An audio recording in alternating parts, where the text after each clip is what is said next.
I have never struggled more with the label of the word, I guess the label attached to who I am, this word Christian. I've never struggled with it more than I probably have in the last few months. And it's not because I have any doubts about Jesus. In fact, I am probably more passionate about the redemptive message of the gospel than I have been at any other point in my life. I am firmly convinced that the message of this present reality and availability of the kingdom of heaven is more relevant now than at any other time in our history. I firmly believe that this kingdom of healing, radical forgiveness, and peace is currently possible. More than ever, I am a follower of Jesus. What I've struggled with, and indeed what I would say has plunged me into, for lack of a better word, a deep melancholy these last few months. I like that word, melancholy. It kind of fits the mood.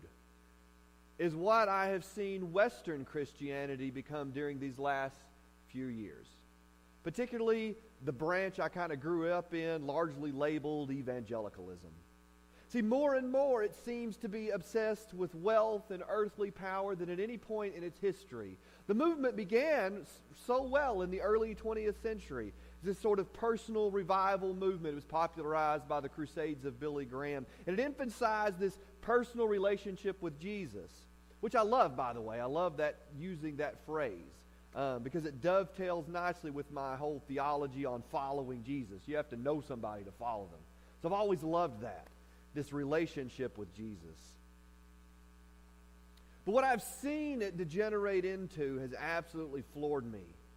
Now it just seems that every one of these leaders who I've followed for years have to be seen in the halls of power, have to insist on its own way at the expense of any dissent.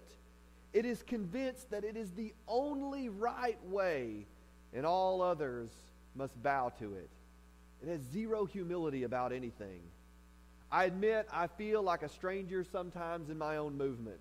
And if it wasn't, I'll be honest, if it wasn't for you bunch of misfits and vagabonds, I might even walked away from church a long time ago. I watch leaders I once respect clap the back of politicians with the moral compass of a Skid Row pimp and say things like they're God's anointed and how we're going to put Christians back on top in America. And of course, you know me, I'm a snarky cynic with a penchant for studying history. And all I can think about is I'm confused. You mean when good Christianity was taking Native American lands and putting them on reservations so we could convert them? Or when good Christian people owned other sets of human beings and we wore white robes and hung them from trees and made postcards of the event? See, I have a dark, cynical bent. I deal with this a lot. Now, others have taken a different tact. They don't necessarily chase political power and influence. Rather, they do it through media sources. They get on TV and say things like, if you believe it, you can achieve it. But you can only achieve it if you bless this ministry. Just send us a check. We even take credit cards now for $100. And you, my friend, will receive it back 100-fold. I say that now knowing that I'm using social media to broadcast my sermons out there, and I don't know. Or for a small donation of $19.95, we will send you this genuine bottle of blessed anointing oil from the Holy Land. Because something it makes it more special if it comes from Israel? I don't know. But it always comes from the Holy Land. And you take that anointing oil and you anoint your wallet and your money will grow. By the way, I totally made that up. So if you see a televangelist steal that, I came up with that one. I really envy those people who walk naturally in the light of hope. Those whose eyes always see the good over the bad. They don't get fixated on the hucksters, but rather on the ones doing the good work of the gospel. They always seem to notice where the light is. And if you're one of those people, bless you. I need you in my life because it is not the way my brain works. I find myself so jaded right now. And I don't know if any of you are there with me. I hope some of you are those naturally light-seeking people. But sometimes, if you're like me, you get stuck. And the thing is I can't get stuck in that dark place. You can't get trapped in that place of cynicism. Because if I do end up, I'm gonna end up a dark, sarcastic recluse who only communicates to the world through semi-coherent Facebook rants. You know those people. So before I go completely off the rails, perhaps for myself, I need to take a step back and breathe a little and realize a deep fundamental truth. See, true religion has always struggled with an addiction to earthly power. Even Jesus himself butted up against this reality in his ministry. We're in Mark chapter 12, verses 38. As he taught, Jesus said, "Watch out for the teachers of the law. They like to walk around in flowing robes and be greeted with respect in the marketplaces and have the most important seats in the synagogues and the places of honor at banquets. But they devour widows' houses and for a show make lengthy prayers. These men will be punished most severely." And you could insert all kinds of things in there with the teachers of the law, televangelists, these preachers seeking political power. You could put all of that. It would make perfect sense today. Just stick those words in there. Remember that for Jesus, what you say you believe takes a back seat to motive and action. Orthodoxy is useless if you end up robbing the poor of their last nickel. Your fancy sanctuary does the poor no good. Here's a deep truth, though. These types of people have always been around in every major religion.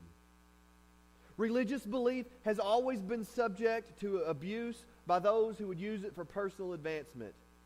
For me, as a pastor, abusing your trust and your faith is my absolute greatest fear.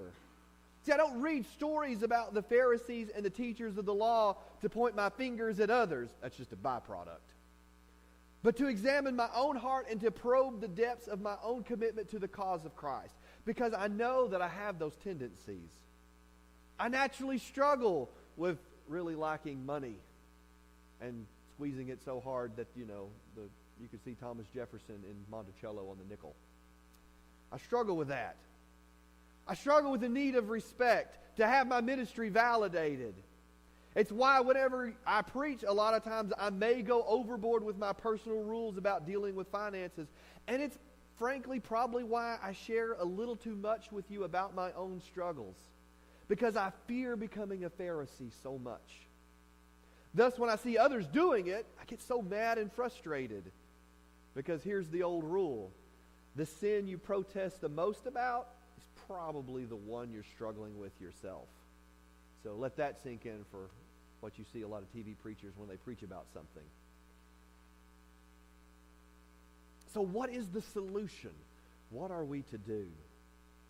Jesus says, watch out. Be aware. These types of people are out there. But also realize that these people really shouldn't have any effect on your faith life. Because they themselves aren't really faithful people. They aren't in it for the right reasons. They say really good prayers, but in the end, they make their living off the exploitation of the poor. Now, if I were a disciple, it would be at this point in the story where despair would set in, because I am sure the disciples start looking around this temple where they are, and this is all they see. They see teachers of the law gathering their various faithful disciples, teaching them, asking for their financial support to make sure that they could keep on teaching the message they're teaching. So where do you turn for an example of what real, authentic faith looks like? In answer to this unasked question, Jesus goes to a place and he takes a seat. We're continuing in verse 41. Jesus sat down opposite the place where the offerings were put and watched the crowd putting their money into the temple treasury. Many rich people threw in large amounts, but a poor widow came and put in 2 very small copper coins, worth only a few cents. Calling his disciples to him, Jesus said, "Truly I tell you, this poor widow has put more into the treasury than all the others. They all gave out of their wealth, but she out of her poverty put in everything, all she had to live on. That's a very familiar verse. A lot of times people this is the segue where they like move this into giving in churches and say, are you really paying your tithe? Because look, this poor woman, she put in all she had. I'm not going to do that. In fact, I don't even really think that's the point of this whole passage. This isn't going to be a sermon on giving. The point of this story, I think, is noticing who gave more. Because I guarantee you the disciples hadn't even seen this woman.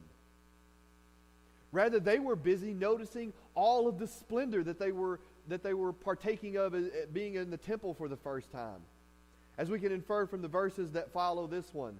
These disciples were a bunch of poor fishermen from Podunk, Galilee. They had never been to the big city before. They'd never seen a building like the temple. And so they were in this temple, and they saw the beauty of the temple, and they saw all of these very articulate teachers of the law gathering their disciples with their great 4-point sermons and great messages, and people gathering all around them, and they were probably overwhelmed by what they saw.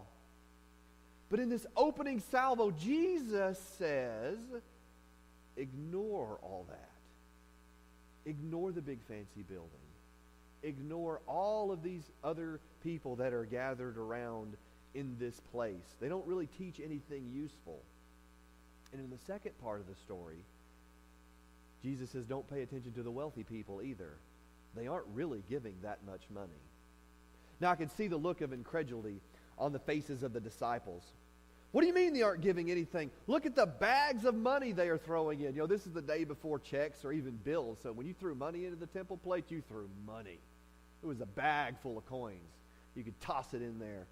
And you could hear it make that sound. I picture like when I was growing up, there was a Scrooge McDuck, the Disney thing. He always would swim around in his vault going, money, money, money, money, money. It was all full of coins. That's what I picture. So they just take a bag full of it and go throw it. That's what I see in my mind. What do you mean they're not throwing anything? And look at how much they're putting in. And here's the thing. It's hard not to pay attention to wealthy people.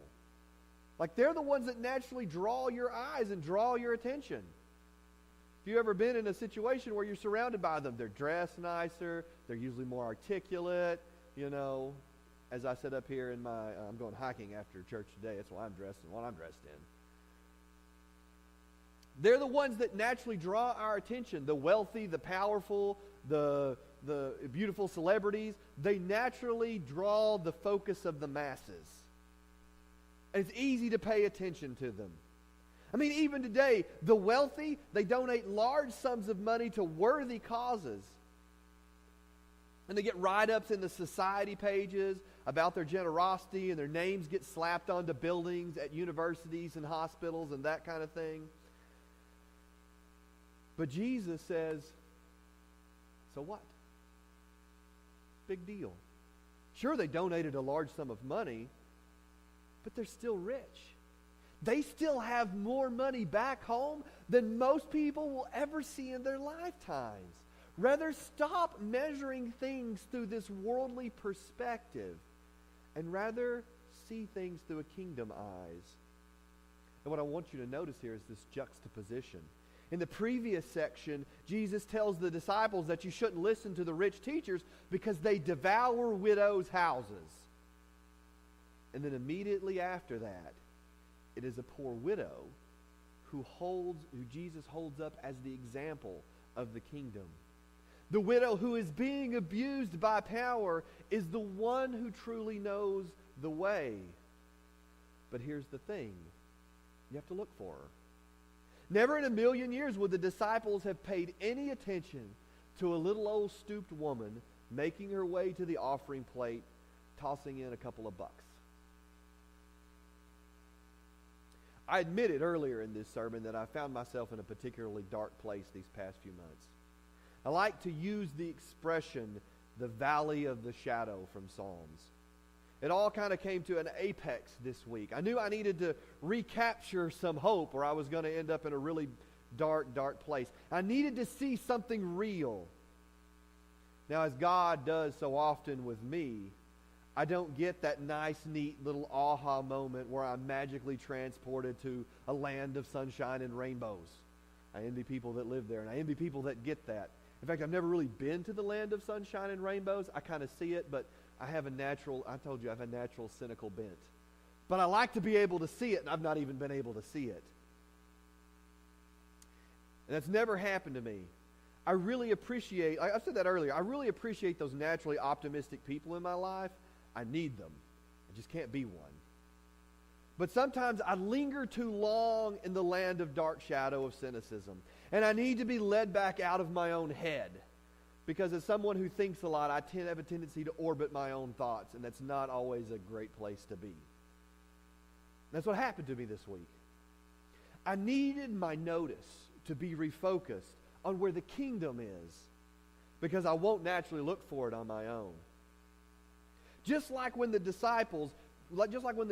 Jesus points out that the widow who was truly practicing her faith, I need Jesus to say, look, dummy. And Jesus says that a lot to me. Look, dummy. Quit devoting all your energy to pontificating about those who don't even know you exist. Yes, speak truth to power, but also don't forget to speak love to your people. Notice that I am still working in 1,000 small ways in the ordinary people all around you. I am in your church people who cook and volunteer faithfully at the Bethlehem house every month. I am in the laughter and connection that happens every Wednesday night in Bible study.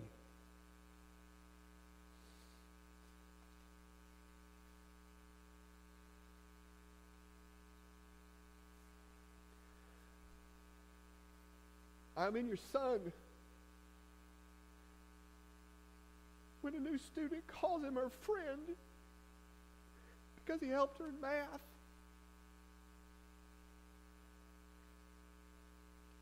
I'm in the atheist group that donates sleeping bags to the homeless at Conway Ministry Center.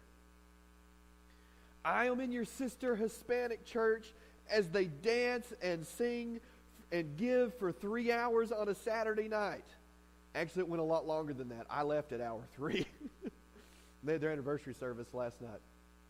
It was beautiful. I got here at 4, and I lasted till 7, and the pastor hadn't even started winding down yet. I am there in those things, among those people. Notice those things. And so that's what I did this week. I deliberately started to notice the small ways that the people in my life give everything they are to this cause of Christ. And a funny thing starts to happen when you notice these things. The other thing that you were so fixated on drops away. Like Jesus says, don't pay any attention to what these televangelists or political preachers are doing. Rather, you yourself focus on how Christ is at work in 1,000 ways in the ordinary people around you every day. There are more widows than there are wealthy people. And we oftentimes put our focus on the wrong thing. And Jesus says, look, don't notice that. Those aren't things that you can really affect anyway. Notice and participate in the ways where people give around you in the place where you are, because that's where I am.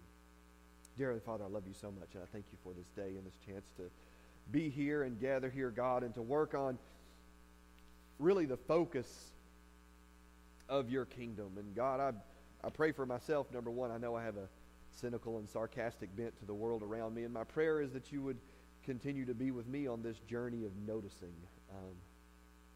Not to pay any attention to those who I can't change or fix or get discouraged, God, but pay attention to those who really participate in your kingdom.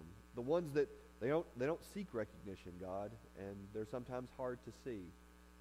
But that is where the real work of the kingdom is. And may we be blessed to participate, and may we be blessed to notice where that is, so that we don't lose hope and that we don't lose faith, God. And that we see you at work in the world around us. Amen. Go ahead and stand as we sing.